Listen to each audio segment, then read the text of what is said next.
Donc, bienvenue Fred sur Entreprendre et vivre au Maroc. Première chose, si tu devais te présenter en une seule phrase, comment tu te présenterais? D'abord, salut Stéphane, merci pour cette discussion qu'on va avoir. Comment je me présenterai plusieurs choses? Je pense que déjà, je suis non-résident, ce qui fait un peu une particularité dans mon parcours, investisseur immobilier et ancien avocat. Donc, c'est un peu épi français, forcément. C'est ces trois, quatre petites choses-là. Après, on pourrait aller plus loin, mais j'ai eu une vie plutôt standard, normale. Enfin, j'ai grandi avec une famille classique, j'ai envie de dire. J'ai fait des études de droit. J'ai pas mal voyagé pendant mes études. Je suis devenu avocat. Et puis, par la suite, j'en ai eu un petit peu marre parce que c'était énormément, énormément de travail. C'est-à-dire qu'on travaille quand on est avocat en droit des affaires, je dis bien, donc c'est-à-dire tout ce qui est droit commercial, droit de société, droit bancaire, enfin bref, la finance. On travaille peut-être de 9 heures à 23 heures, minuit, minuit, 1 heure, ça dépend. Et donc, c'est là où j'ai eu un déclic sur l'immobilier. Donc, c'est un peu ça mon histoire et c'est comme ça que je vois les choses me concernant. Première chose que j'ai envie de rebondir, donc la réponse est un peu dans le mot, mais c'est quoi pour toi un non-résident? Un non-résident, alors un non-résident, c'est une personne. Là, je parlais par rapport à la France, donc il ne réside pas en France. Mais de facto, on parle de résidence fiscale ou non-résidence fiscale. Donc, n'étant pas résident fiscal français, je suis non-résident français. Mais en fait, c'est tout simplement ça. Après, de temps en temps, j'utilise aussi le mot expat. Euh, et c'est un peu des synonymes, je sais, c'est un peu la même chose pour moi. C'est en fait un Français qui a immigré, tout simplement, qui est parti de la France pour diverses raisons. Et généralement c'est pour le travail, j'ai l'impression. En tout cas, moi, je suis parti de la France, c'était pour le travail. Mhm. Pour vivre un petit peu aussi à l'étranger et plein de choses comme ça. Mais donc, un non-résident, c'est vraiment, bah, toi, par exemple, tu es un non-résident. Et t'es un résident, comment dire, t'es un résident au Maroc, Marocain, non, ouais. marocain, Mhm. mais tu es un non-résident belge, si je me trompe pas. Et Ouais. donc voilà quoi. Donc c'est vraiment pour marquer la différence entre, ce que je veux dire, les gens les Français de France, si je peux dire comme ça, les Français résidents et les non-résidents. Et c'est pour vraiment marquer la différence parce que moi, c'est un peu mon parcours et c'est ce que j'ai fait. Enfin, j'ai toujours vécu à l'étranger en fait depuis que j'ai terminé mes études. Donc depuis l'âge de, je sais même plus, peut-être 23 ans ou 22 ans, un truc comme ça. Enfin, j'ai pas terminé mes études après, j'ai continué mes études à l'étranger, pour être plus précis. Mais donc voilà quoi. Ouais. Comment ça se fait que tu as eu envie de partir à l'étranger si jeune? Je pense qu'il y a eu j'ai toujours voulu vivre à l'étranger. C'est vrai que j'ai toujours un peu envie d'aller à l'aventure. Alors après, est-ce qu'être avocat, c'est partir à l'aventure, ça se discute. Mais par contre, ouais, j'ai toujours eu ce sentiment de vouloir explorer et partir. Donc au tout début, je suis parti faire des études aux États-Unis pendant un an. Après, j'ai dû revenir en Europe, en France. J'ai recontinué mes études en France pendant 2 ans, puis après, je suis directement parti une fois de plus à l'étranger, à Luxembourg, puis après Hong Kong.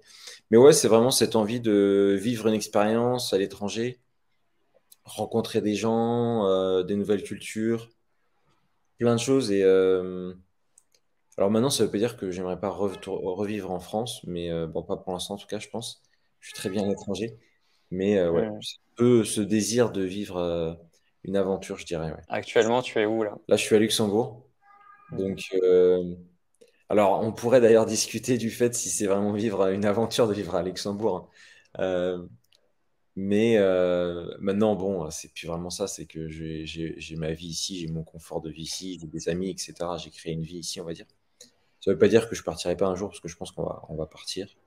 Euh, mais je dirais que Luxembourg, c'est aussi très cosmopolite. Il faut pas croire, en fait, c'est un tout petit pays. Ok.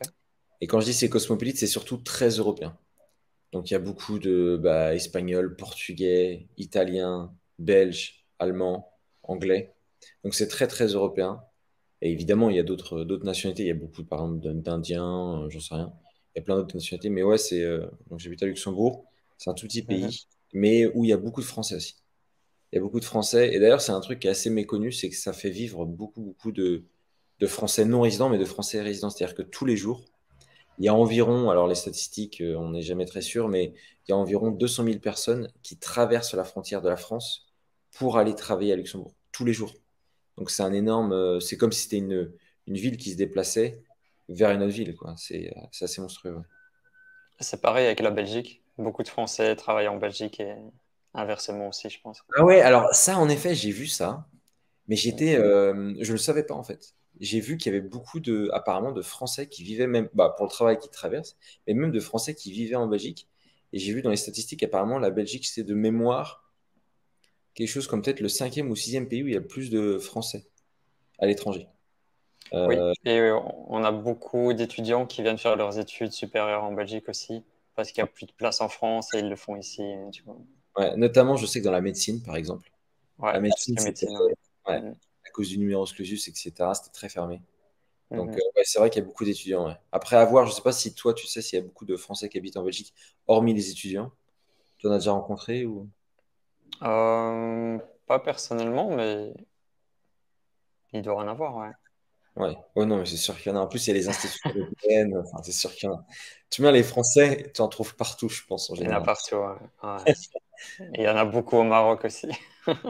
Ouais, ça, c'est sûr. Est-ce qu'il y a des différences ou des grandes différences entre la vie en France et au Luxembourg? Aussi, il y a quand même différences culturelles, je dirais. Ils sont très, les Luxembourgeois, je trouve, ils sont très efficaces, plus rationnels. Enfin, c'est très pragmatique. Donc ça, c'est même dans leur état d'esprit, c'est plus germanophone aussi, hein. Leur C'est ça. langue est, leur langue est issue de la langue principalement germanique, enfin la langue allemande, clairement. Enfin, toute leur langue, c'est issu de cette base-là. Il y a des mots en français, mais c'est quelques petits mots par-ci par-là. Donc ça, c'est une grosse différence culturellement. La langue, il y a trois langues officielles, l'allemand, le français et le luxembourgeois. Donc la langue, même si c'est tellement cosmopolite qu'on sort dans la rue, on entend du français, du portugais et du luxembourgeois facilement, hein, sincèrement. Mais je dirais différence, ouais. Donc culturellement, il y a quand même une petite différence, hein, c'est sûr. Euh, Au niveau de la mentalité, ça c'est les plus grandes différences, je dirais. Puis après la nourriture, bon, c'est pas, je trouve pas ça excellent, c'est pas terrible, c'est sûr, par rapport à peut-être à la France, l'Italie, etc. Ah Même ouais. si il y a pas mal de restos italiens, parce qu'il y a aussi une grosse immigration italienne. Je sais pas, il y a peut-être dans les années 50-60, j'en sais rien.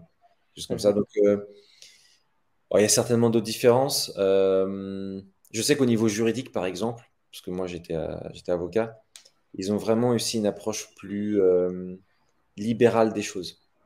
Donc, plus à laisser la liberté. Donc, par exemple, on peut signer un contrat tous les deux, on peut mettre, j'exagère, mais on peut mettre il y a beaucoup plus de liberté quant aux clauses qu'on peut mettre. Alors qu'en France, c'est plus réglementé. Il y a un cadre, et il existe aussi à Luxembourg, mais ce cadre-là, il est plus flexible. Donc, et puis l'immobilier aussi, des énormes différences. Ici, ça coûte très très cher l'immobilier.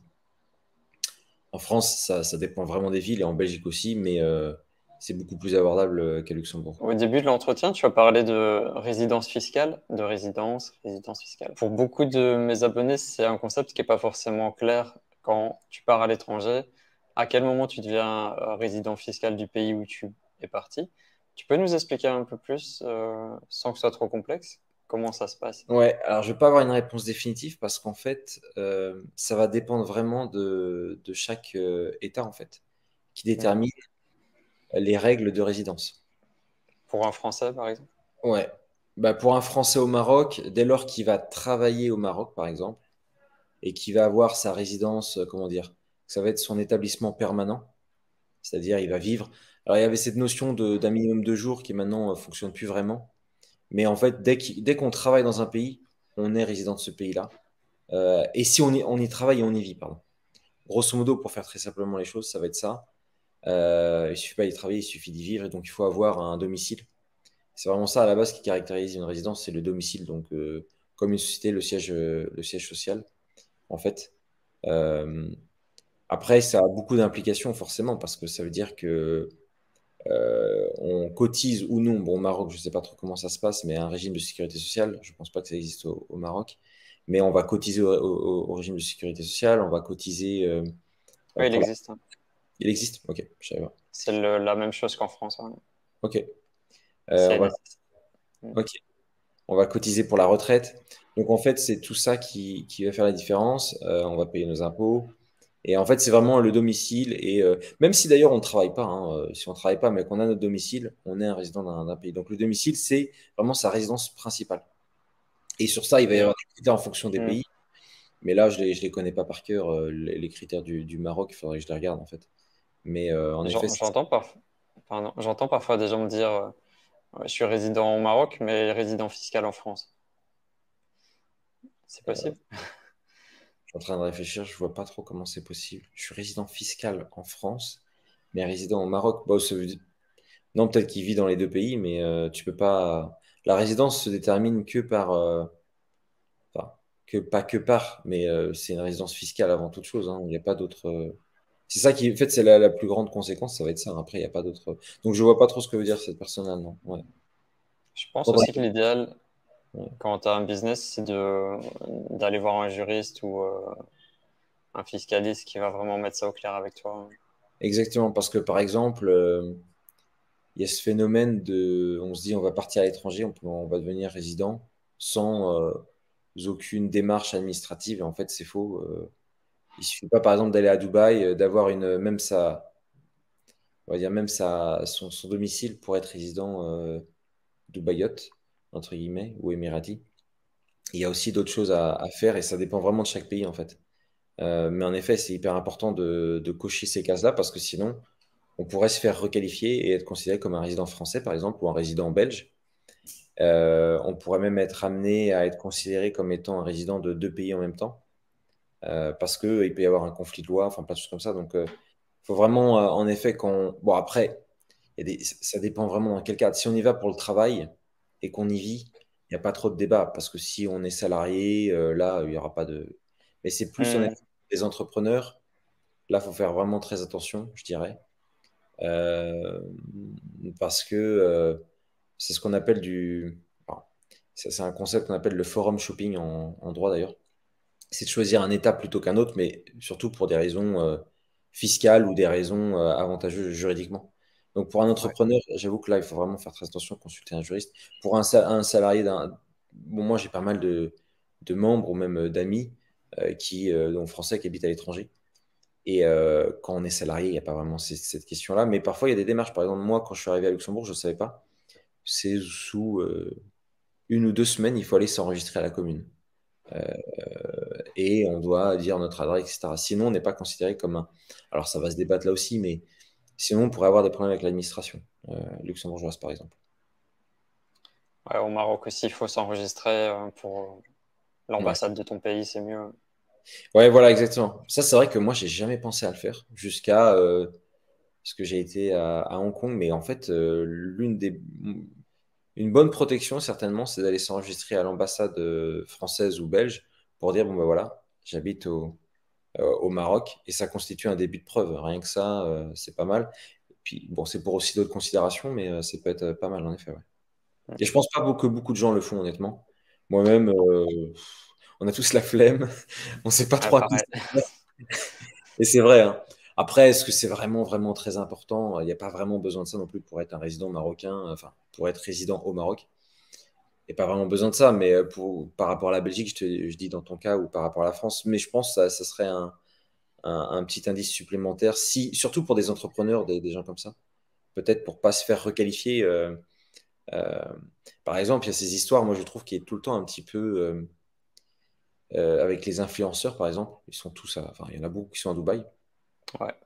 Et donc, bah, ils ne payent pas d'impôts en France.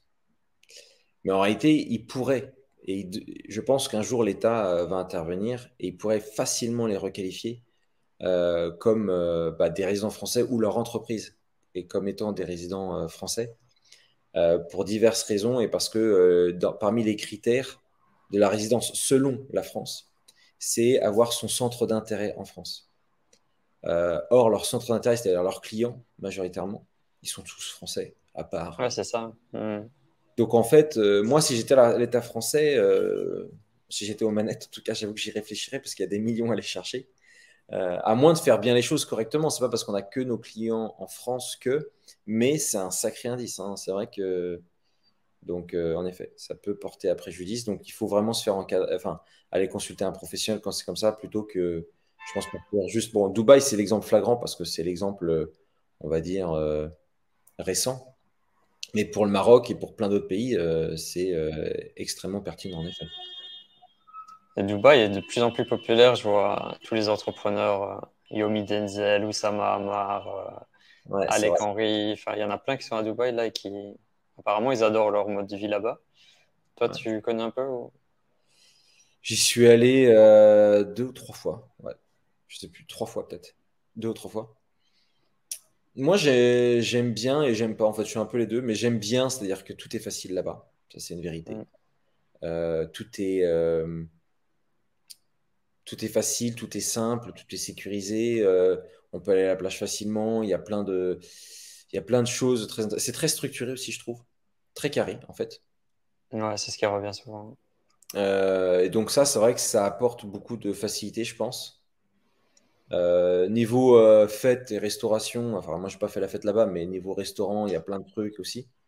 Bon, ça va être des restos, j'avais l'impression qu'ils étaient quand même assez chers pour une personne enfin, avec des revenus, je veux dire, moyens français par exemple. Mais ça le fait largement. Donc ça, c'est plutôt pas mal. De là y vivre, je sais pas honnêtement. Il y a ce côté, moi, il y a pas vraiment je vois pas beaucoup de culture en fait. C'est un pays qui est très porté sur le tourisme, le showbiz. Et c'est bien, hein. Mais c'est vrai que de là y vivre, peut-être, il faut jamais cracher dans la soupe comme on dit, et j'en sais rien en fait. Mais ce serait Mhm. pas, si je devais choisir, c'est vrai que c'est pas là où j'irais. Après, pourquoi pas pour quelques années à voir, mais il y a vraiment cette absence de culture où j'ai l'impression qu'il y a beaucoup de choses qui sont fausses parfois ou très superficielles. Donc, et moi, j'avoue que je suis quelqu'un qui aime. Je ne veut pas dire que j'aime pas les belles choses, mais j'aime bien les trucs assez simples, quoi. Les dîners entre amis, pas besoin d'avoir tout le temps des. Après, j'ai peut-être aussi une mauvaise image, hein, mais des bouteilles de champagne ou des choses comme ça. Tu sais, dans les boîtes de nuit avec les. Après, je pense pas que les entrepreneurs ou même les salariés là-bas font ça tous les week-ends. Mais c'est un peu cette image-là qu'on a de Dubaï. Donc, après, ouais, je sais pas. Je suis un peu mitigé en fait pour te dire. Toi, je sais pas ce que tu en penses, toi, Dubaï. Ouais, je pense que tu as sûrement plusieurs modes de vie possibles au sein de Dubaï. Moi, vraiment, c'est l'anti-ville enfin, je Ouais. déteste voir des immeubles partout, des trucs, voilà, tu ouvres ta fenêtre, tu vois des immeubles énormes partout. Pour moi, c'est un cauchemar. Je préfère vivre à la campagne ou dans un endroit calme, tranquille. Ou même le Maroc, tu vois, tu as des villes, mais elles sont pas de cette taille-là au niveau des immeubles. Donc, je, je suis pas sûr que j'irai un jour. Ouais, moi je te vois pas trop là-bas non plus. Mais pour revenir à ton point, je trouve que c'est une très bonne, c'est un très bon point. C'est-à-dire que moi, en grandissant, en vieillissant, je devrais dire, euh, plus jeune, j'étais très ville. J'adorais parce que c'est vrai que tu as plein d'activités. Tu sors, tu as des bars pour rencontrer des amis, pour rencontrer des gens. C'est très dynamique. Et en vieillissant, je deviens de plus en plus mi-ville, mi-campagne. J'ai l'impression que l'idéal pour moi, c'est être proche d'une ville, je sais pas, 15, 20 minutes, tout en vivant, c'est pas vraiment la campagne, mais c'est en périphérie. Et du coup, tu as un peu cette tranquillité de la campagne. Et Exact.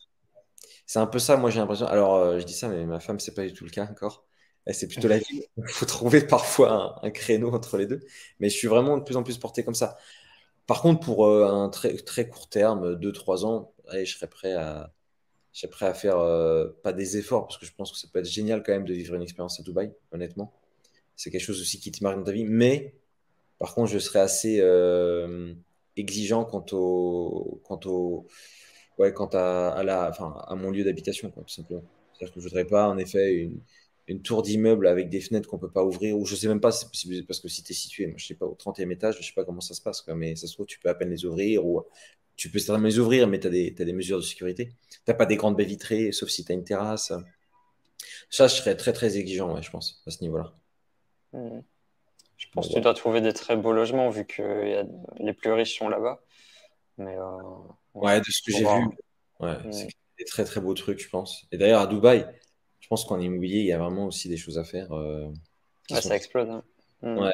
Bah, c'est ça aussi qui est un petit peu, je trouve, c'est bien, mais tu sais, quand ça explose, parfois, il est peut-être un peu trop tard aussi. Alors après, ça ne veut pas dire qu'en l'espèce pour Dubaï, c'est trop tard. Ce que j'aime pas trop Dubaï dans l'immobilier, c'est extrêmement volatile. Euh, C'est-à-dire, et puis il n'y a aucune protection juridique, enfin, il n'y a pas aucune protection juridique, j'exagère, mais il y en a beaucoup moins qu'en France ou comme dans un pays comme la Belgique même. Ou même, c'est-à-dire que très volatile d'une part parce que pendant le Covid, par exemple, ça fait moins 30% environ des prix immobiliers. Donc t'imagines, tu achètes quelque chose parce que tu t'y vois et vivre 20-30 ans avec ta femme et tout ça. Et d'un seul coup, ça fait moins Hmm. 30%, il y a de quoi avoir peur parce que tu sais jamais. C'est vrai que quand tu es expat, je sais pas, il y en a qui restent toute leur vie expat et puis il y en a qui reviennent à un moment, etc. Donc ça peut un peu faire peur. Cette volatilité-là, moi, je suis pas trop fan. Et puis l'autre côté, c'est vrai que par exemple, en termes de sécurité quant au mètre carré, des choses comme ça, avoir une précision quant au mètre carré ou pouvoir se retourner contre le vendeur parce qu'il y a des vis cachées, etc. Je sais pas ce qu'il en est, mais moi j'ai l'impression qu'il y a une moins grande sécurité juridique aussi. Donc, bon, à voir. Ok. On va revenir un peu plus sur ton activité.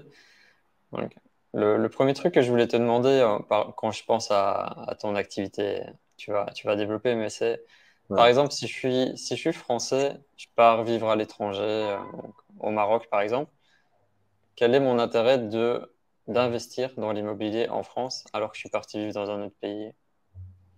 Ouais. Bah, je pense qu'il y a plusieurs intérêts. D'une part, la vraie question, après c'est très personnel, hein, c'est sûr. La vraie question, c'est est-ce que tu comptes un jour y retourner en France? Si c'est le cas, tu as plutôt un intérêt à anticiper tôt ou tard ton retour. Euh, Ah oui. Tu vois? Ça, c'est un point. Est-ce que tu veux avoir un pied-à-terre aussi? Pourquoi pas? Dans ton cas, par exemple, parce que ça t'intéresserait d'avoir un pied-à-terre bon, en France ou ailleurs. Ça peut être intéressant pour aller voir ta famille. Donc ça, c'est des aspects assez personnels, je dirais, si tu comptes y revenir un jour ou l'autre. Tu veux dire de garder un lien avec ton pays d'origine Ouais, physique? voilà, ou tu Hmm. vois, par exemple, quand tu retournes en France, moi, par exemple, j'aimerais bien, j'y réfléchis en ce moment, acheter une résidence secondaire, c'est-à-dire que je la loue en location courte durée, je sais pas, pendant 8 mois dans l'année, et puis je me réserve pendant 2 mois rien que pour moi, puis Oui. j'y vais l'été. Bon, ça c'est Après, ça c'est un intérêt purement très personnel, ça dépend de chacun. Après, l'intérêt locatif, je dirais, je trouve que la France regroupe deux, trois intérêts dans l'immobilier qu'on retrouve pas vraiment ailleurs, j'ai l'impression. C'est-à-dire qu'il y a un rendement intéressant. Alors, il existe aussi au Maroc. Moi, je me suis un petit peu renseigné. C'est vrai que les rendements au Maroc sont très, très intéressants. Mais si on regarde, c'est-à-dire que ça peut être rentable, c'est très sécure, ça c'est intéressant, et ça reste abordable.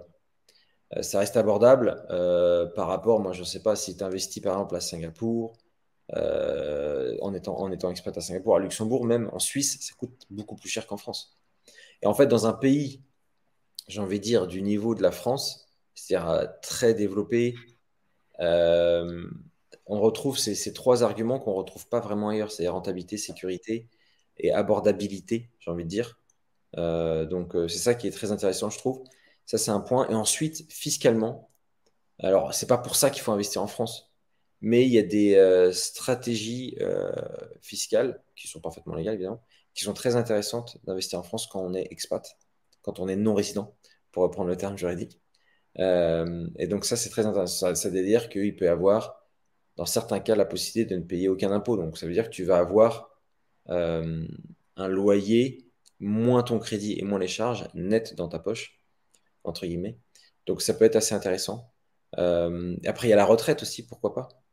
Mhm. Tu vois, pour constituer une retraite, je sais pas, bon, au Maroc, je suppose, il y a un système de retraite ou pas? Ouais. Ouais, ok. Bon, vu qu'il y a un système de retraite, c'est un peu différent. Après, à voir comment il est au Maroc, je ne le connais pas. Euh, Mhm. mais par exemple, dans beaucoup de pays à l'étranger, il n'y a pas de système de retraite de prévu. Aux États-Unis, il n'y a pas de retraite. Tu dois Hong la Kong, créer toi-même. voilà.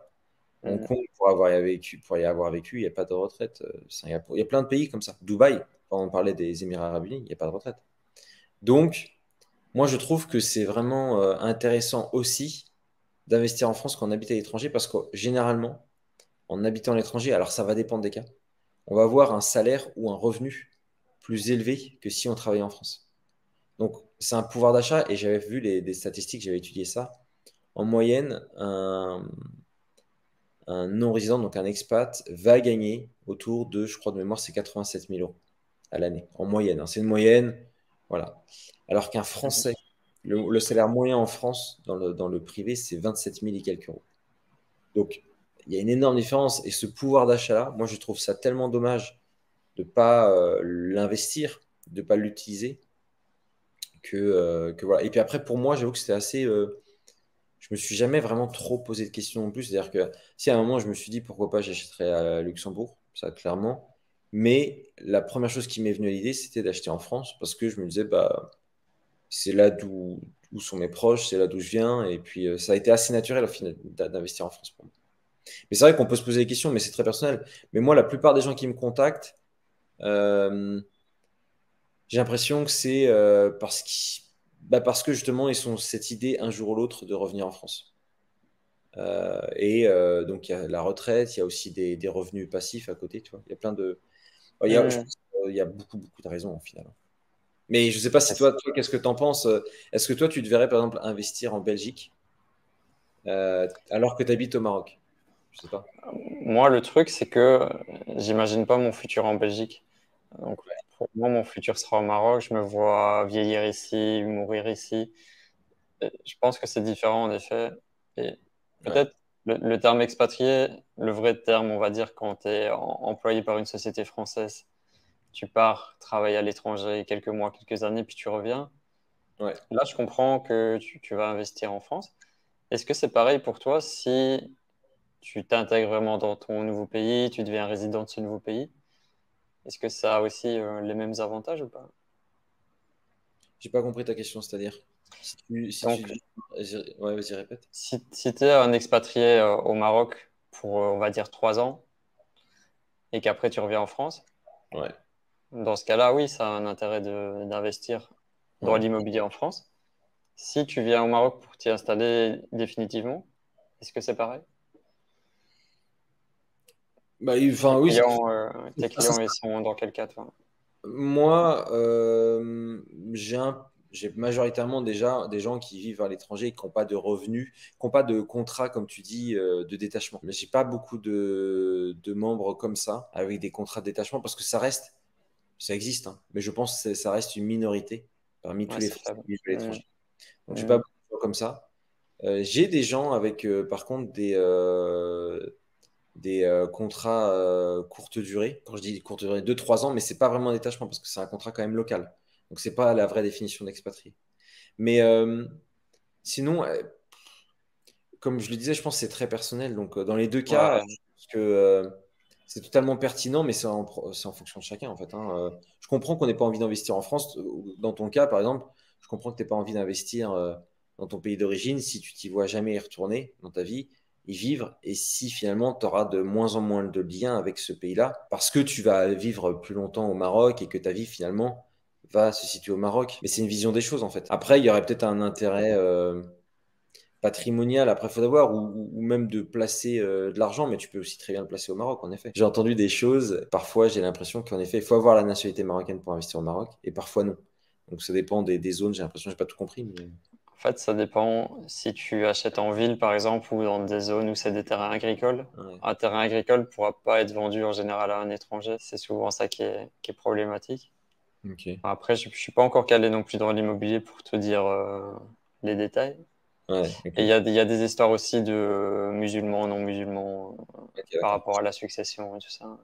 Ouais, ouais, ouais, ça m'étonne pas. Ok. Quelles sont, d'après toi, les meilleures régions en France, ou c'est peut-être personnel aussi, mais les meilleures régions pour investir? Il y a deux, en fait, il y a deux sous-questions, enfin, il y a 2 points à ce niveau-là, parce que moi, on me dit parfois, ouais, c'est quoi le meilleur endroit pour investir? Moi, je pense que le meilleur endroit pour investir, ça dépend de chacun. C'est-à-dire qu'il y a aussi un critère qui est très important à mes yeux, c'est que nous, on habite à l'étranger et il faut idéalement une personne de contact quand même qui va vivre pas très loin du lieu où tu C'est vas ça. investir. Sinon, Mhm. sinon c'est possible et j'ai mis en place un système, mais pour mes membres, mais ça complique quand même les choses parce qu'on n'est pas présent physiquement. Donc déjà, je tiens à dire ça. Ensuite, l'autre chose, moi, que je trouve importante, c'est d'investir dans ce qu'on connaît. C'est toujours plus simple. Tu vois, si tu connais, moi j'en sais rien, la région nantaise, ça va être beaucoup plus simple que d'investir d'un seul coup, boum, prenne Nice. Tu connais pas Nice. Ça veut pas dire que tu peux pas apprendre, hein. Moi, j'ai des membres, ils investissent dans d'autres endroits où qu'ils connaissent absolument pas. Donc, primo. Ça, c'est un vrai, je pense que ça, c'est vraiment le plus important. à comprendre. Et je pense que d'ailleurs, dans la plupart des endroits en France, ça peut très bien fonctionner, ça peut être rentable et ça peut être très intéressant d'investir. Honnêtement, il n'y a pas de... Paris, c'est un cas particulier parce que c'est très très cher. Et donc là, en effet, ça va être très compliqué. Mais le reste, et Lyon aussi un petit peu, mais le reste, quand même, même Lyon, hein, c'est totalement possible et de faire des très bons investissements. Par contre, la vraie question sous-jacente aussi, ça dépend de la stratégie de chacun. Si la personne veut avoir, comme on dit, des rentes, c'est des revenus, vraiment du cash flow, des rentes, à ce moment-là, je lui conseille en effet de ne pas investir dans des très très grosses villes. Parce que l'immobilier est tellement cher que ça sera plus compliqué d'avoir des rentes immobilières ou des loyers très performants. Ce qu'il faut savoir, c'est que dans les villes, l'immobilier est très cher et paradoxalement, les loyers le sont aussi. Mais si tu t'éloignes ne serait-ce qu'à 50, 100 km, ton prix au mètre carré, par exemple, sera, allez, je sais pas moi, 20-30% moins cher, mais ton loyer sera peut-être seulement de 5 ou 10% moins cher. C'est un exemple. Mais ce que je veux dire, c'est que le loyer n'est pas entièrement corrélé au mètre carré dans un système de comparaison. Donc ça dépend vraiment de la stratégie. Après, il y a des stratégies mixtes, moi que j'aime bien aussi faire, c'est-à-dire des semi-patrimoniales et semi-fort revenus locatifs. Et ça, je trouve que c'est très intéressant. Et puis après, il y a des systèmes, vraiment une stratégie vraiment purement patrimoniale, la sécurité, etc. Donc ça dépend aussi vraiment de la stratégie de chacun. Et puis ensuite, oui, de facto, et là je réponds plus concrètement à ta question, c'est vrai qu'il y a des villes qui sont plus performantes que d'autres. Ça, c'est comme ça. Donc là, à ce moment-là, il faudra regarder le classement en fonction de chacun. Il faudra regarder, en fait, hein. Là, j'ai un classement où je vois, en effet, dans quelles villes sont les plus performantes en immobilier. Mais, par exemple, je sais qu'il y a beaucoup de gens qui veulent investir à Saint-Étienne. Moi, on me contacte parfois, enfin pas beaucoup de gens, mais quelques gens, parce qu'en effet, le rendement est très intéressant. C'est-à-dire que c'est très facile d'avoir un rendement de plus de 10%. Donc Mhm. ça, c'est un petit peu de prime abord le constat. Maintenant, si on gratte derrière, le contre-argument, c'est que les biens à Saint-Étienne ne vont pas prendre de valeur. Donc dans le temps, c'est cool. Ok, tu as un revenu locatif, tu as des loyers, on va dire que tu as une rente, mais derrière, si tu dois revendre dans 10 ans, peut-être ton bien n'aura pas pris de valeur. Et ça, c'est un risque à considérer. Donc en fait, ça dépend vraiment de la stratégie de chacun, numéro un, je pense, c'est très important. Et puis, il y a ce facteur, on habite à l'étranger, donc il faut une personne de contact que j'ai appelé le référent. Alors moi, je mets à disposition des référents, pas encore dans toutes les villes en France, ça va dépendre, mais dans certaines villes. Et donc, c'est des personnes en fait qui, elles, bon, vont visiter pour mes membres, etc. Et à ce moment-là, on peut investir même dans d'autres villes, même des villes qu'on ne connaît pas, parce qu'on peut très bien apprendre, hein. Il y a tout un système pour étudier une ville que je mets en place. Donc c'est un peu une réponse longue, mais c'est pas aussi direct qu'on le croit. C'est-à-dire que moi, je conseillerais jamais, je te conseillerais jamais, je te dirais, ouais, il faut absolument investir à Reims, c'est super. C'est très personnel, en fait. Ça dépend de tes objectifs, de ce que tu comptes faire. Est-ce que tu connais quelqu'un là-bas? Est-ce que aussi, moi, je trouve que c'est pas mal aussi d'avoir un critère de désirabilité, tu vois. Bien Euh, sûr. Parce que sinon, c'est très court-termiste. Ah, c'est super, Reims, c'est un exemple, hein, c'est bidon, hein. Mais derrière, il faut avoir une vision long terme, en fait. Donc ça, c'est très important. Comme tu disais aussi, si tu veux y vivre un mois, 2 mois par année, aussi choisir une région que tu aimes, que tu as peut-être déjà des liens. Ah Ouais. bah oui, c'est sûr, ouais, c'est clair. Moi, par exemple, il y a une personne en ce moment avec qui je suis en train de parler, qui va certainement prendre l'accompagnement. Elle habite en Asie et elle voudrait faire un peu ça. C'est-à-dire que sa famille habite à Paris, elle voudrait avoir un pied-à-terre et donc elle va certainement faire un truc plus ou moins mixte, c'est-à-dire louer dans l'année. Mais par exemple, bon, Paris, c'est compliqué la location courte durée, mais euh, peu importe, louer dans l'année et puis réserver pendant 2-3 mois rien que pour elle. Elle sait qu'elle vient à une période définie et puis comme ça, voit sa famille. Ça peut être, c'est lié l'utile à l'agréable. Et moi, c'est vrai que j'aimerais bien faire ça avec une maison pas très loin de la Bretagne Sud, donc Loire-Atlantique, etc. Parce que c'est là d'où je viens. Et là, je trouverais ça assez cool. Je la loue toute l'année, et puis l'été, on va là-bas avec ma famille, et puis voilà, quoi. Ça pourrait être sympa, ouais. Au Maroc, ça se fait beaucoup aussi, tu vois. Par exemple, Marrakech, l'été, c'est très très chaud. Donc, juillet ou 45. Et il y en a beaucoup qui partent aussi l'été Ouais. en France ou dans d'autres régions. Et comme ça te permet aussi de profiter du meilleur du Maroc sans les inconvénients quand il fait Mais trop moi, je chaud. trouve que c'est exactement ça. Moi, je trouve que c'est génial de faire ça. Par exemple, nous, on réfléchit avec ma femme d'aller vivre à Lisbonne. C'est un peu un souhait qu'on souhaite faire, enfin, qu'on veut réaliser. pour plein de raisons. Et on se disait, bah, l'été, c'est vrai que, bon, Maroc, c'est encore pire, hein, Marrakech, 45, c'est très chaud, moi, je trouve. C'est un four. Ouais, c'est dur, hein, sincèrement, c'est dur. J'aurais du mal. Mais bon, après, faut voir. Et on se disait, bah, l'été, si on va vivre là-bas, par exemple à Lisbonne, on part de Lisbonne parce qu'en plus, il y a plein de touristes. Il fait peut-être quand même, il commence à faire très chaud, peut-être allez, 33, 34, 35. Et pourquoi pas justement aller dans notre région natale. Et là, comme ça, on en profite pour voir notre famille. Et puis en plus, euh, Bah oui. il fait beaucoup moins chaud là-bas l'été. Donc c'est un bon mixte. Moi, je trouve que c'est super de faire ça et c'est très intelligent en fait. Et dis-moi, les trois meilleurs conseils pour une personne qui veut justement investir dans l'immobilier en France, comme tu les accompagnes, c'est quoi les choses les plus importantes à savoir? Moi, je trouve que c'est important de savoir où on va mettre les pieds déjà. Donc, c'est peut-être un conseil bateau, mais je trouve que c'est important de se former, que ce soit avec ou sans moi, c'est pas vraiment important, hein, mais d'étudier, de regarder, de pas faire n'importe quoi. Primo. Donc ça, c'est hyper, hyper important parce que je vois beaucoup, moi, par exemple, d'expats qui me contactent et ils se sont fait avoir, j'en sais rien, mais ils ont payé beaucoup trop cher leur bien immobilier. Ils ont eu un crédit immobilier pas du tout intéressant. Ils ont mis beaucoup, beaucoup d'argent. Ils se retrouvent sans liquidité après, tu vois. Donc, ça, c'est vraiment très important. Ça, moi, je pense que c'est important de, ouais, de se former, d'étudier, de se renseigner. Primo. Deuxio, je dirais que c'est important d'acheter un bien à un prix du marché et même en dessous du prix du marché.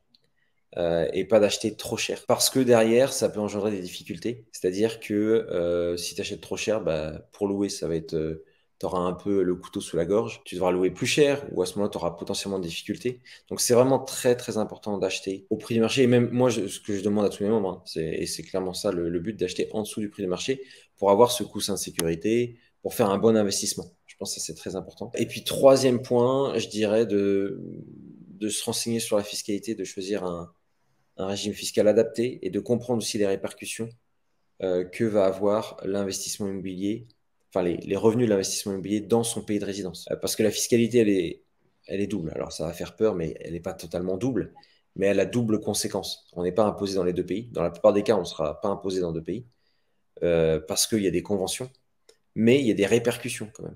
Donc on pourra, enfin, ce serait long pour en rentrer dans les détails, mais c'est vraiment important parce que la fiscalité, ça peut changer absolument tout dans un bien immobilier, ça peut le rendre rentable à pas rentable. Donc ça, c'est important. Après, il y a plein d'autres conseils en fait. Moi, je trouve que c'est important aussi, c'est de d'apporter de la valeur, d'apporter quelque chose en faisant des travaux, etc. Alors, il y a beaucoup de gens qui ont peur de faire des travaux surtout à distance, mais c'est totalement accessible en fait. Je pense que c'est plutôt une crainte.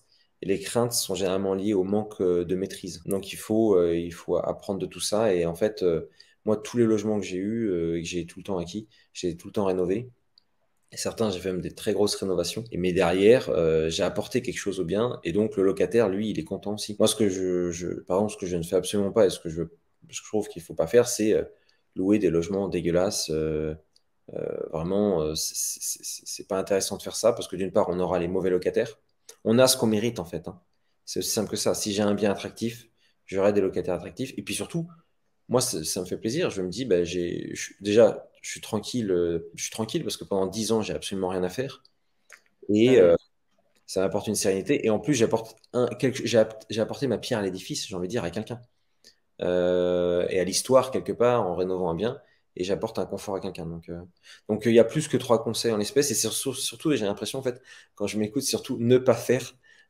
Donc, ne pas acheter au-dessus du marché, ne pas Ah ouais, investir tête baissée et acheter coup de cœur, par exemple. Alors ça, faut faire attention à ça. Pour moi, le coup oui, de cœur, dès que tu tombes dans les émotions, comme on dit, l'amour rend aveugle, tu vois. c'est pas bon signe, ouais. Donc, faire très attention à ça. Prendre plus de temps, ouais. Ouais. Donc, c'est surtout ça. Ouais. Toi, tes locataires sont plus des locataires longue durée ou tu fais du Airbnb aussi? Moi, je fais un peu de location courte durée, mais j'en fais pas tant que ça. C'est vraiment très accessoire. Mais j'en ai fait et là en ce moment j'ai un ou deux biens en location. J'ai deux biens en location courte durée, mais j'essaie de pas trop en faire. C'est pas ce que je préfère en fait. Mais c'est en fonction de chacun, hein, c'est pas ma stratégie. Donc moi je fais longue durée, beaucoup de longue durée où des gens vont rester peut-être pas non plus 10 ans, hein. Ce serait le rêve peut-être, Hmm. mais ils vont rester 2 ans, des choses comme ça quoi. 2 ans et Et, demi, parfois un an et hmm. demi. Mais, Et et pourquoi tu préfères ça? en fait, avec le temps, bon, faut savoir que j'ai beaucoup investi. Donc, en fait, c'est un process. C'est-à-dire qu'on apprend. On Oui. apprend. Au début, j'avais des objectifs qui étaient différents de maintenant. Au début, moi, je voulais vraiment construire mon patrimoine et atteindre un certain niveau de revenus. Moi, je m'étais fixé l'objectif de me créer un deuxième salaire de 5 000 € net. Donc, pour arriver à cet objectif-là, et je me suis donné une courte durée, environ 4 ans, pour arriver à cet objectif-là, bah, j'ai dû bombarder, entre guillemets. Donc, j'ai dû faire beaucoup d'acquisitions, j'ai dû prendre des risques, j'ai dû optimiser plein de choses, j'ai dû économiser plein de choses sur les travaux, etc. Et j'ai dû aussi utiliser des stratégies locatives très intensives. Location courte durée, par exemple, ou colocation, ou même location moyenne durée. C'est un contrat de bail moyenne durée, entre 1 et 10 ou 11 mois de mémoire. Donc voilà, des choses comme ça. Euh, et maintenant que j'ai atteint cet objectif-là depuis quelques années, forcément, j'ai acquis un niveau où je me dis, un niveau de patrimoine, où je me dis, bon, j'ai envie que ça soit un peu plus passif, j'ai envie que ça soit un peu moins, il y a un peu moins de gestion finalement. En fait, c'est ça le truc. Et donc, en fait, c'est en fonction de mes objectifs, ça évolue avec le temps. Donc maintenant, j'essaye d'éviter ce genre de location, sauf si c'est extrêmement intéressant. Mais après, il y a aussi des moyens de déléguer. Mais moi, c'est vrai qu'au début, je voulais pas trop déléguer. Mhm. Parce que j'avais cet objectif-là et je voulais me donner corps et âme. C'était peut-être d'ailleurs, c'était pas une erreur, mais ça m'a pris énormément de temps. Et aujourd'hui, c'est vrai que je me rends compte finalement, déléguer la gestion, par exemple, c'est pas si coûteux que ça si on va vers des bons intermédiaires, si on fait les bons choix. Et derrière, ça amène une tranquillité qui est énorme. Donc voilà, c'est pour ça que j'essaye d'éviter ce genre de stratégie maintenant, sauf si c'est extrêmement intéressant et je suis pas du tout fermé à les faire. Mais à ce moment-là, je mets des process en place pour que j'ai pu les gérer directement, quoi. On revient à la gestion du temps, en fait, hein. Ouais, exactement. Ouais. Dans quoi tu as envie d'investir ton temps chaque jour, hein. C'est ça. Surtout que plus jeune, le temps a moins d'importance. Et on le déconsidère. Et moi, c'est comme ça que j'étais. Mais maintenant, l'évalue beaucoup plus. Donc, C'est un donc c'est, trésor, hein. ouais, c'est clair. Donc Mhm. c'est vraiment pour ça. Mais c'est en fonction de chacun, en fonction du niveau. Et puis à un moment, en effet, c'est comme en fait une société, c'est comme même un pays, il y a un niveau de maturité, tu vois. Tu vois, Apple, ou je ne sais pas, moi, ils vendaient pas les mêmes produits, ils n'avaient pas les mêmes stratégies que maintenant, certainement. Donc il y a un niveau de maturité qui fait qu'à un moment, tu switches et tu t'adaptes. C'est pour ça qu'il faut toujours essayer d'avoir une vision long terme, mais parfois, c'est vrai que c'est compliqué.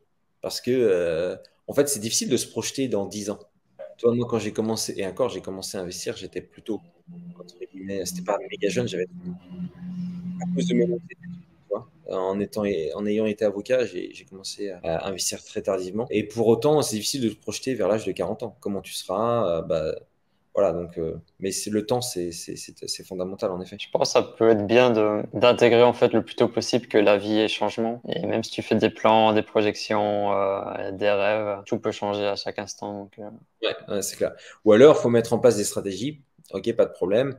Mais il faut aussi penser et les penser de manière à ce qu'on est capable de les modifier. Tu vois, si ouais. tu fais un bien, par exemple, tu l'aménages que pour une colocation, avec un tout petit salon, par exemple, etc., et que plein de chambres partout, c'est difficile de le permuter dans une autre stratégie. Et donc, c'est pour ça qu'il faut il faut penser, au moins, on peut choisir une stratégie court-termiste, pourquoi pas, hein. Moi-même, parfois, je le fais, hein. Parfois, je mets des biens en location courte durée parce que je sais que je vais vendre un bien immobilier. Donc, le temps de la vente, je me dis, j'anticipe ma vue, je le mets en location courte durée pour un peu, parce que je sais qu'une vente, ça peut prendre peut-être plusieurs semaines, voire peut-être quelques mois.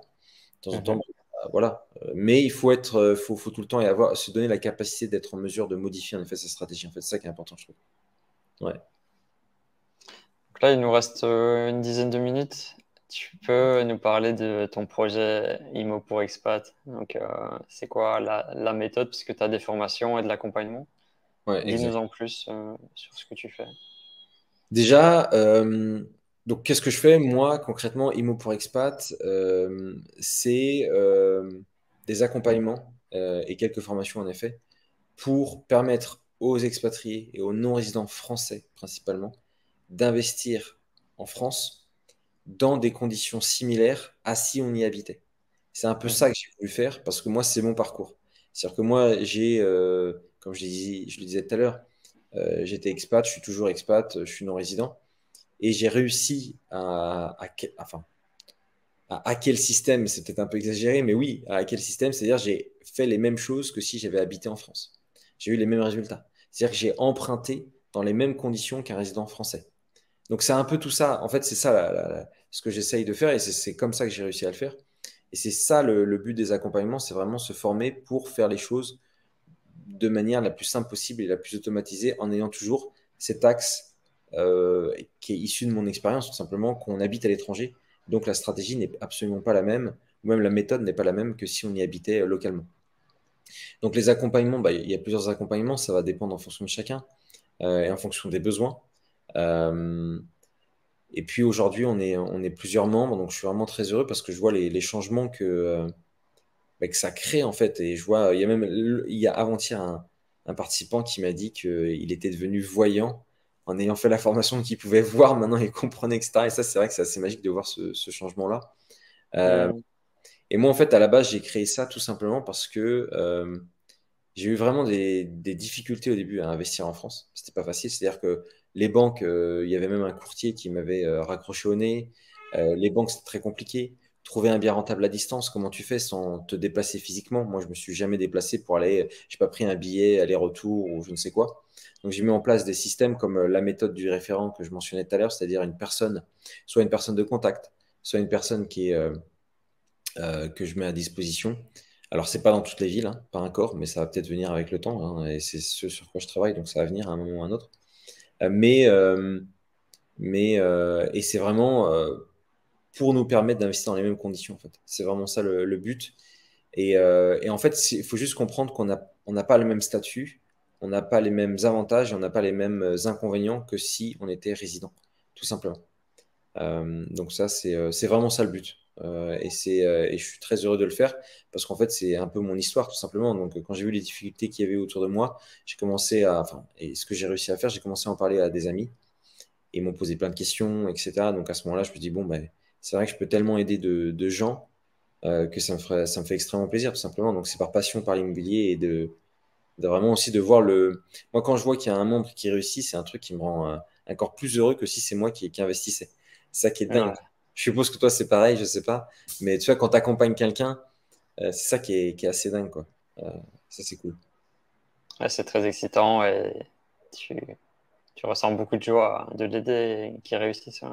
Exactement, exactement. Ouais. Donc, c'est ça. Et là, aujourd'hui, tu es invité sur ma chaîne aussi parce qu'on s'est rencontrés physiquement il y a presque un an, donc c'était en novembre 2022. Ouais. Tu as participé à une retraite d'entrepreneur qu'on a fait avec Antoine BM avec ma structure Maroc en conscience. Qu'est-ce que tu gardes comme souvenir de ce voyage, de cette retraite? Comment tu l'as vécu, toi? Magnifique. C'est le premier mot qui me vient à l'esprit, tu vois. Euh, c'est un super voyage. C'est même pas. On est complètement déconnecté, en fait. Et, euh, rien que ça, tu vois, rien que d'y penser, ça me donne un sourire et ça me manque. Ça fait du bien d'être déconnecté, primo. Ensuite, on découvre un paysage qui, moi, m'était totalement inconnu, le désert. Et d'ailleurs, il n'est pas du tout comme je le pensais. Il est pas. Enfin, il y a certains films qui le représentent peut-être bien, mais en réalité, pas trop. C'est pas que des dunes de sable. Tu vois, c'est ça qui est c'est pas linéaire, en fait. Non, superbe expérience. Exceptionnelle. Je pense que ça m'a marqué en tout cas. Euh, Aussi de rencontrer les berbères, les nomades, c'est exceptionnel. C'est-à-dire qu'on voit que ces gens-là, ils sont heureux. Ils sont tellement heureux et j'allais dire, ils n'ont pas de téléphone portable. Si, ils ont un téléphone portable, Et du mais réseau. ils chargent du réseau de temps en temps sur les dunes. Mais, cette simplicité, moi, j'ai beaucoup apprécié. Cette simplicité, cette convivialité. Euh, ouais, c'était superbe. Superbe, le fait de rencontrer des gens, bah, toi, Antoine, et puis d'autres entrepreneurs aussi. Et même si d'ailleurs, ça n'avait pas été des entrepreneurs, je pense que ça aurait été tout aussi cool et tout aussi intéressant. Donc, ouais, magnifique. Moi, je peux que recommander. Sincèrement, je sais pas si tu fais toujours des voyages ou pas avec Maroc en conscience. Ouais. Oui, toujours. Et on en refait un avec Antoine, là, en novembre. Ouais, ok. Donc, et ce sera encore différent parce qu'il vient avec toute son équipe. Ouais, Et donc ça énorme. va. Ouais, Moi, je peux te dire, il y a vraiment une différence quand tu es dans un voyage que entrepreneur ok. et un voyage avec des participants lambda, on va dire. Ouais, En tant qu'entrepreneur, c'est beaucoup plus riche d'être avec d'autres entrepreneurs, ouais, puisque les discussions, c'est un truc de fou, tu vois, ça s'arrête pas et c'est très riche, les ouais. échanges. Ouais, ça m'étonne pas. Non, mais c'est sûr. C'est Hmm. sûr. Bah, c'est comme, enfin, ça vaut pour tout. C'est-à-dire que si tu es passionné, je sais pas moi, peu importe quelle est ta passion, mais dès que tu fais un voyage par thème qui va justement être lié à ta passion, c'est extrêmement valorisant parce que tu peux te parler que de ça et tu peux apprendre de l'autre. Et c'est extrêmement enrichissant. Donc, en effet, à travers l'entrepreneuriat ou l'investissement, c'est vrai que c'est magnifique parce que tu apprends de l'autre. Et puis, c'est un peu. Ouais. Non, j'imagine que c'est vrai que je ne l'ai pas fait dans un autre contexte, mais à mon avis, c'est beaucoup plus intéressant. Là, pour l'instant, je fais 3 voyages par an, dont un entrepreneur avec Antoine. Ouais. Je réfléchis tout doucement à faire un voyage d'entrepreneur avec ma nouvelle audience, tu vois, les gens de l'étranger qui veulent s'installer au Maroc. Smart. Ouais, Je ce serait pense que génial. ce serait intéressant de leur faire découvrir aussi cette partie-là du Maroc qui est moins connue et vivre l'expérience ensemble, hein. Moi, je pense que ça pourrait être une superbe idée. Je pense que les gens adoreraient. Et ce qui serait bien, peut-être, ce serait de. Bah, toi, en plus, tu vis au Maroc. Et d'avoir, en effet, peut-être quelques personnes qui vivent au Maroc. Et puis, les autres qui ont peut-être envie d'aller habiter au Maroc. Ou même des personnes qui viennent récemment de s'installer. Et, Ouais, ouais. ça va être une émulsion qui va être extraordinaire parce que les gens vont apprendre à se connaître. Ils vont apprendre sur le Maroc, sur comment s'installer, comment est la vie localement. Enfin, moi, je pense que c'est une superbe idée. Je pense que les gens vont adorer faire ça, quoi. Ouais. En plus, Préparer ça. on essaye soi-même de découvrir une ville ou un pays, c'est pas facile, hein. Euh, on- euh, moi, si par exemple Ça, j'essaie dé- de...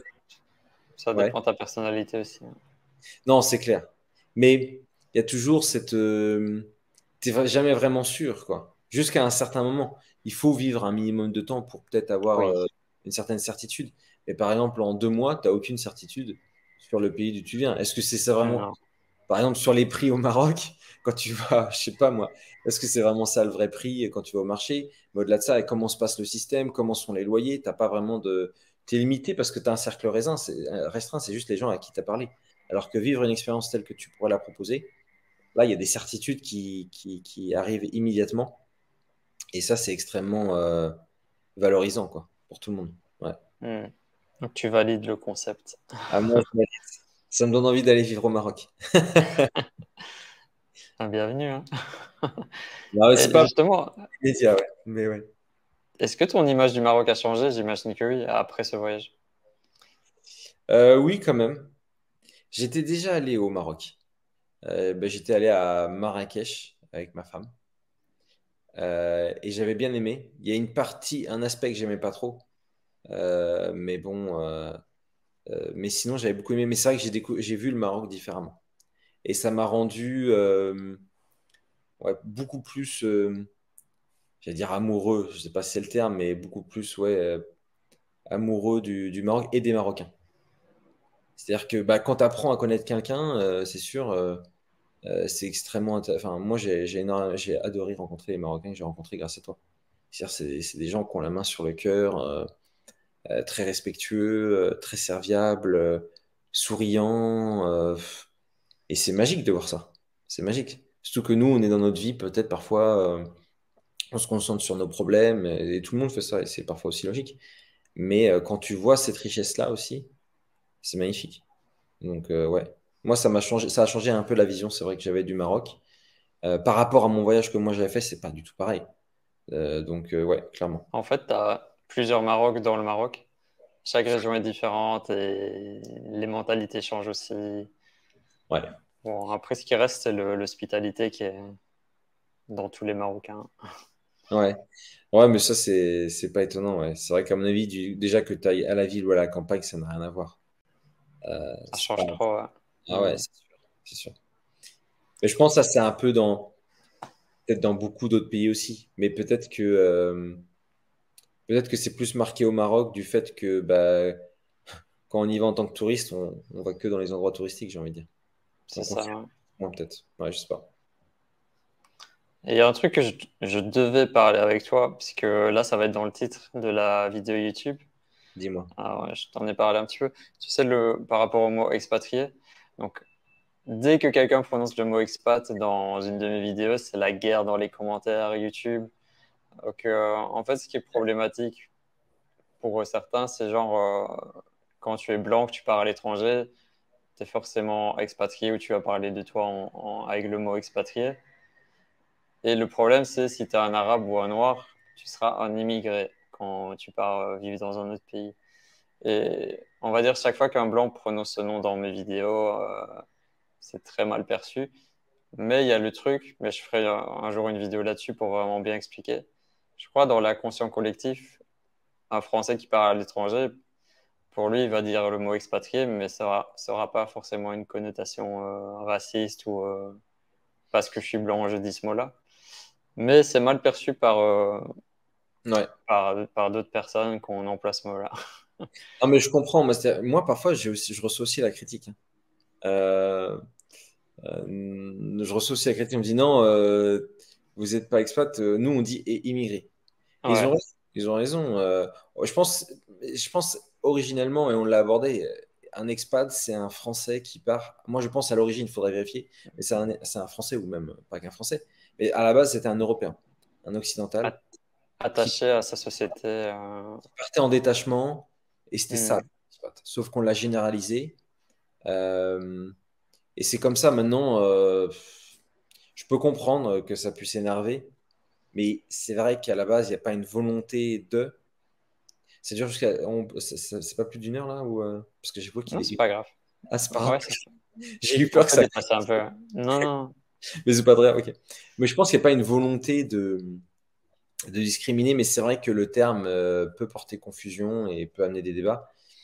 Moi, je pense que c'est juste rentrer, on va dire, dans les mœurs d'utiliser ce terme-là. Et c'est vrai que parfois il est extra. C'est-à-dire que moi, typiquement, je suis parti, euh, je suis parti à Luxembourg, j'avais pas de travail encore. J'étais en stage, j'avais un stage. Donc oui, mais je trouve qu'il y a quand même une petite différence. Quand tu es immigré, généralement, tu vas partir et tu n'as absolument aucun contrat. Tu vois, expat, j'ai l'impression, mais sauf que nous, on l'utilise à tort. Moi, par exemple, euh, j'ai des amis ou même des membres qui sont partis à l'étranger et ils avaient déjà un contrat local, mais clé en main, tu vois. Donc ils l'avaient. Donc à ce moment-là, je trouve que c'est pertinent d'utiliser le mot expat. Par contre, parce qu'en fait, bah, ou immigrés du travail, c'est vrai qu'on pourrait très bien dire ça, mais ils ont déjà un contrat. Euh, et à contrario, il y a même des membres, des amis que je connais, ils sont allés par exemple vivre à Dubaï, ils n'avaient aucun contrat. Et ils l'ont cherché localement. Là, peut-être que ce serait plus opportun de dire émigré. J'en sais rien, c'est vrai que c'est un peu. Je comprends hein, que ça puisse porter problème et polémique. Il n'y a aucune volonté, en tout cas de ma part, mais c'est juste rentrer dans les mœurs et on dit ça, et c'est vrai que c'est un peu. C'est peut-être pas très sain de l'utiliser, je sais pas, à voir. Je pense que c'est lié à la culture et l'inconscient collectif, comme je te disais, puisque la majorité des Français qui partent à l'étranger, même s'ils n'ont pas de travail dans le nouveau pays, qui connaissent rien, ils vont se dire expatriés. Et c'est vrai en plus. Ouais. Et la différence, c'est avec les Canadiens. Un Canadien, quand il part à l'étranger, il dit qu'il est immigré. Il immigre ou émigré.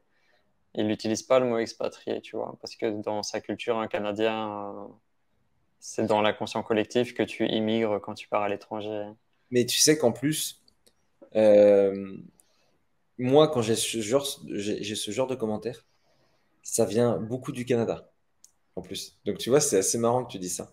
Mais vraiment, moi, je vois, c'est des membres du Canada ou des gens qui regardent, et c'est beaucoup des gens du Canada qui vont faire ce genre de commentaires. Pas que, parce qu'après, il n'y a pas que, il y a pas que les Canadiens, mais c'est vrai que j'ai l'impression qu'il y a une différence d'utilisation du mot, peut-être culturel, inconscient, tout ça. Ouais, certainement. Bon, à voir. Moi, c'est vrai que pour le coup, je m'appelle Imo pour expat. Donc, Ah, ça c'est va être- pour ça que... là, c'est vraiment dans le nom. Donc, sinon, je pourrais dire Imo pour immigré. Mais je trouve Mais aussi, en utilisant le mot expat, tu vois, on comprend, moi j'ai l'impression, on comprend que je vise plutôt des Français que, que toutes les personnes qui vivent à l'étranger et qui veulent investir en France. Par exemple, moi, alors, et parfois, il y a beaucoup d'étrangers qui me contactent, hein. Il y en a, enfin beaucoup, il y en a pas mal quand même. Il peut y avoir, je sais pas, peu importe, des étrangers, mais qui sont francophones ou qui parlent français, qui me contactent et ils me demandent s'ils peuvent passer par IMO pour expat. Pour l'instant, je ne l'ai encore jamais testé, mais la méthode, je pense qu'elle fonctionne, elle est totalement adaptée à eux, parce qu'en fait, on a les mêmes contraintes. Le seul facteur différentiel, c'est qu'ils n'ont pas la nationalité. Donc, il y a juste une petite contrainte à ce niveau-là, et je pense qu'elle pourrait avoir des répercussions au niveau du financement. Même si, avec ma méthode, je pense qu'ils pourraient réussir à atteindre un niveau très, très intéressant, proche d'un résident français, mais je ne l'ai pas encore testé. Mais c'est pour ça que moi, j'avais utilisé, enfin, j'ai jamais pensé, c'est vrai, à appeler IMO pour immigrer. En fait, le truc aussi, à- un Français on va dire, entre guillemets, blanc, il va jamais utiliser le mot immigré pour parler de lui-même qui part à l'étranger, tu vois. Ça, c'est une Ok. réalité. Et ouais, c'est un peu complexe, Mais mais je suis d'accord avec toi, mais je pense pas. Je pense qu'un Français tout court, tu penses pas? Parce que moi, j'ai des non, Français, j'ai euh, des amis ouais. français qui sont peut-être d'origine étrangère, et d'origine étrangère et pas que blanc, parce que vu qu'on fait référence à ça. Et je pense, il faudrait que je les écoute, mais je pense qu'ils utilisent le mot expat, tu vois. À voir. Mais peut-être pas, En t'as fait, raison. je crois que ça dépend aussi si tu es né en France ou pas. Et parce que j'ai discuté souvent avec donc des Français d'origine marocaine qui sont revenus au Maroc. Et eux, ils employaient le terme expatrié. Pour eux, ils étaient expatriés. Et Voilà. ça m'a trop fait rire, tu vois, parce que, Mais c'est bah non, t'es pas expatrié, t'es immigré, ou c'est encore plus complexe vu que t'as des origines marocaines. C'est un peu le bordel, tu vois, pour un mot. Ouais, bon, après, je pense qu'il faut garder un peu de légèreté et parfois, il faut se dire, bon, s'il n'y a aucune intention derrière, il n'y a pas il y a pas de problème pour moi, tu vois. Euh, Bien sûr. mais pour moi, tu vois, un Français qui est, même s'il est d'origine marocaine ou d'origine étrangère et qui va vivre au Maroc, bah, pour moi, je t'avoue que je suis pas trop. Pour moi, il est expat, hein. Il est immigré aussi. Mais moi, ça me choque pas qu'il utilise le mot expat parce qu'il est français. Donc, et vu que nous Mhm. utilisons ce mot-là, je trouve ça logique qu'il l'utilise aussi, tu vois, parce qu'il est français aussi. Donc, mais bon, du fait de ses origines étrangères, peut-être que tu veux dire aussi, et c'est vrai que c'est possible, qu'il pourrait utiliser d'autres mots, et le mot notamment immigré, étant donné que peut-être récemment, la dernière génération, l'avant-dernière, ils avaient même immigré, et peut-être qu'il a moins ce langage en lui du fait de cette histoire. Mais peu importe son origine, en fait, ou sa couleur de peau, si tu pars à l'étranger et que t'es pas envoyé par ta société d'origine, t'es pas un expatrié, quoi. Si on revient sur la Ah, définition si on de... vient, si on revient, je suis d'accord avec toi, je suis d'accord avec toi.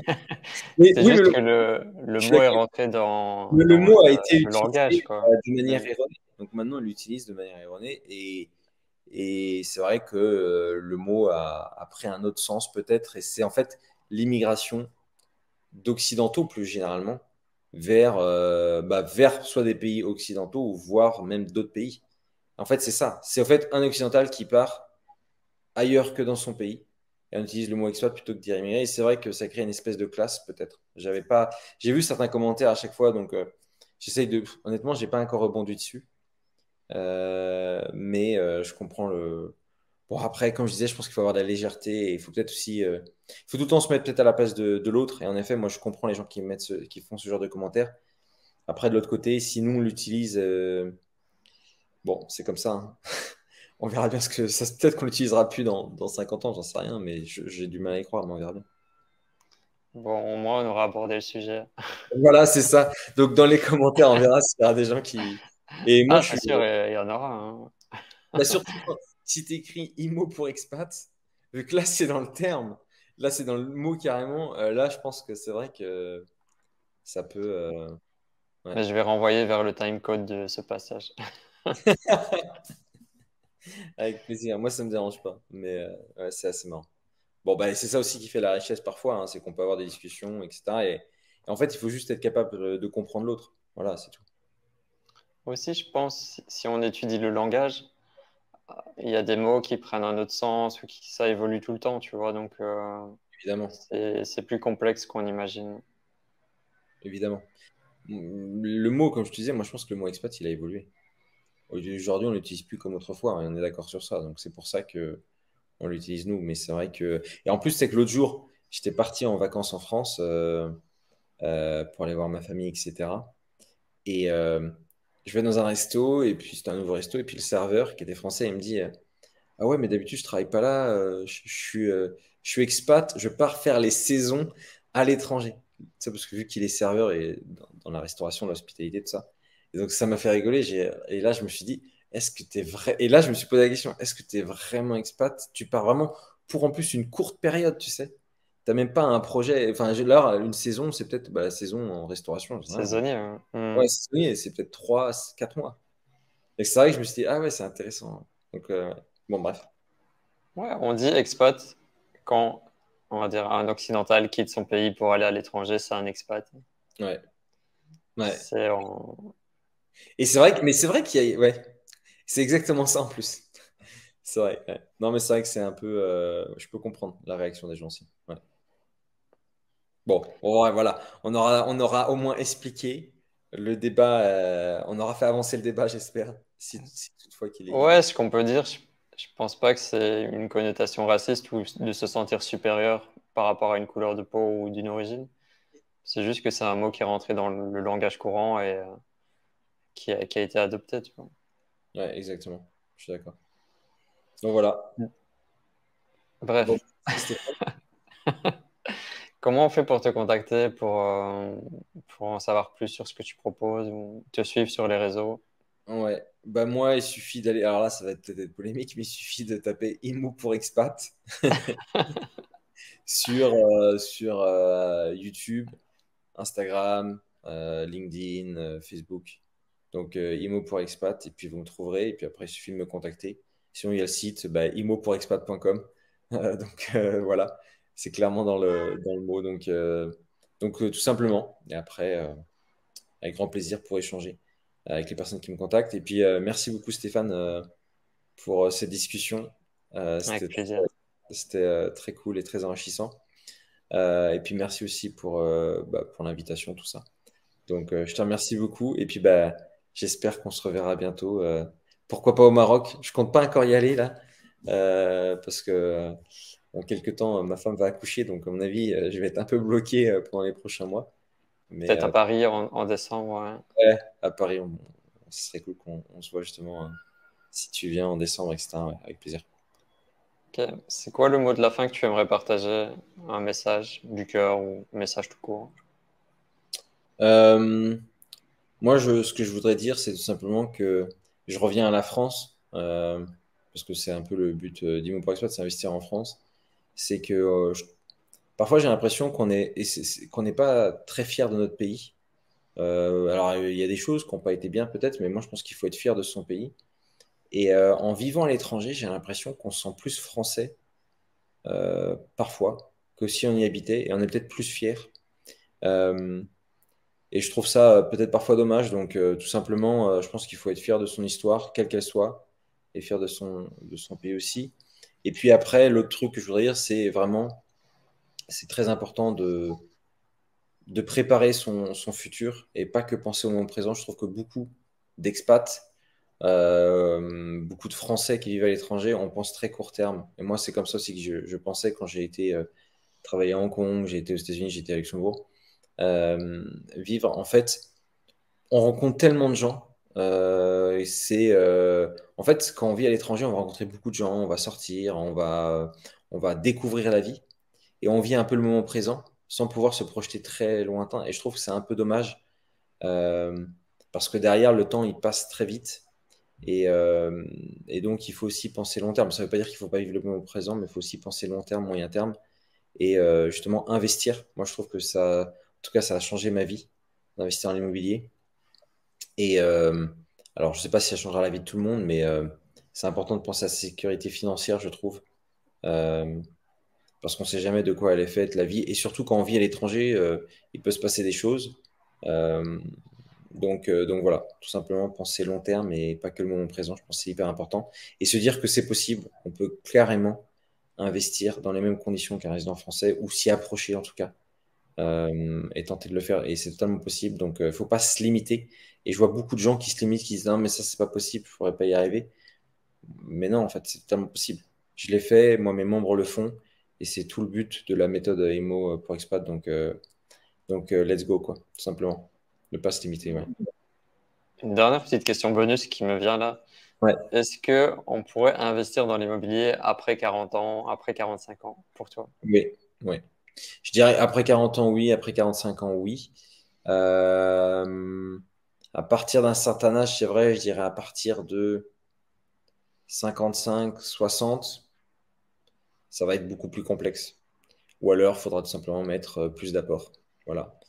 Plus d'apport et la stratégie aussi, elle devra s'adapter.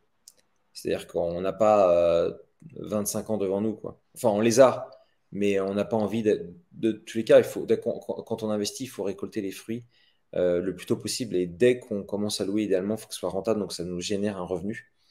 Euh, mais c'est vrai que j'ai vu le cas une fois, une personne qui m'avait contacté qui souhaitait investir. Et il m'avait dit, ben moi, je veux que, voilà, j'ai pas 25 ans à attendre, etc. Donc, en effet, la stratégie, il faut qu'elle évolue. C'est possible, mais c'est vrai que c'est important que tu dises ça parce que plus on agit tôt et plus on en récolte les fruits.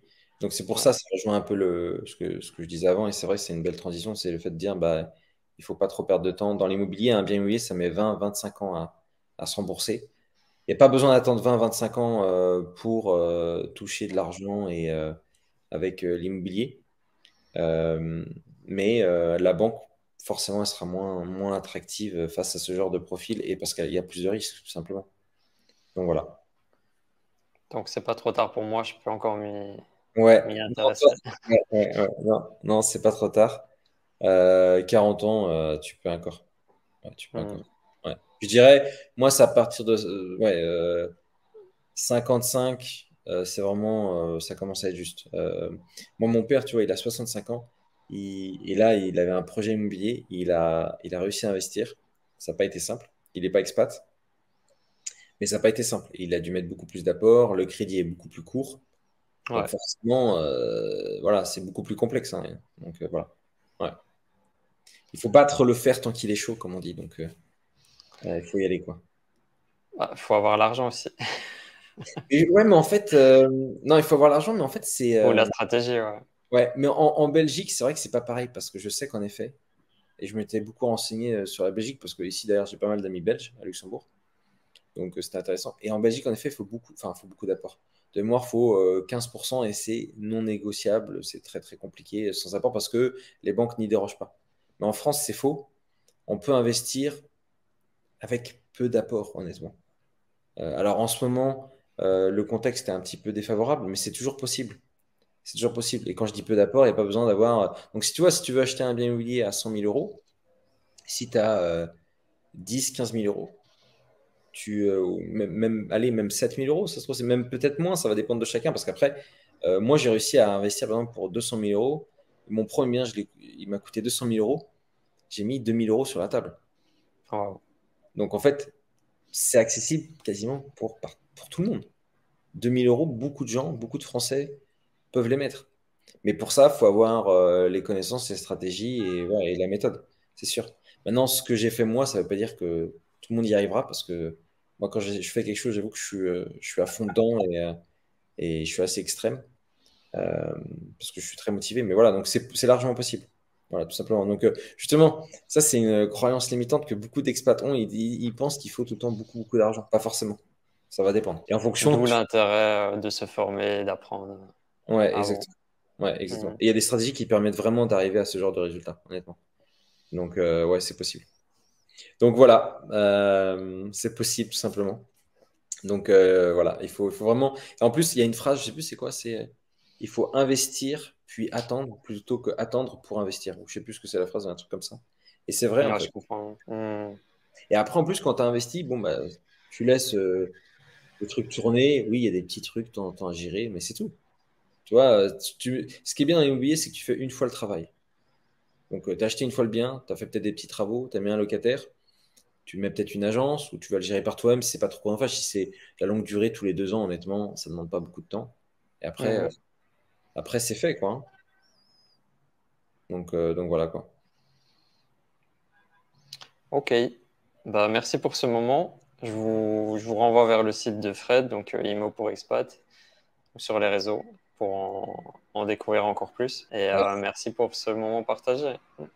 Bah, merci à toi, Stéphane, aussi. Ouais. C'était cool. Passe une bonne journée. À très bientôt, tout le monde. Et puis j'espère que ça aura été intéressant. Et donc, voilà quoi.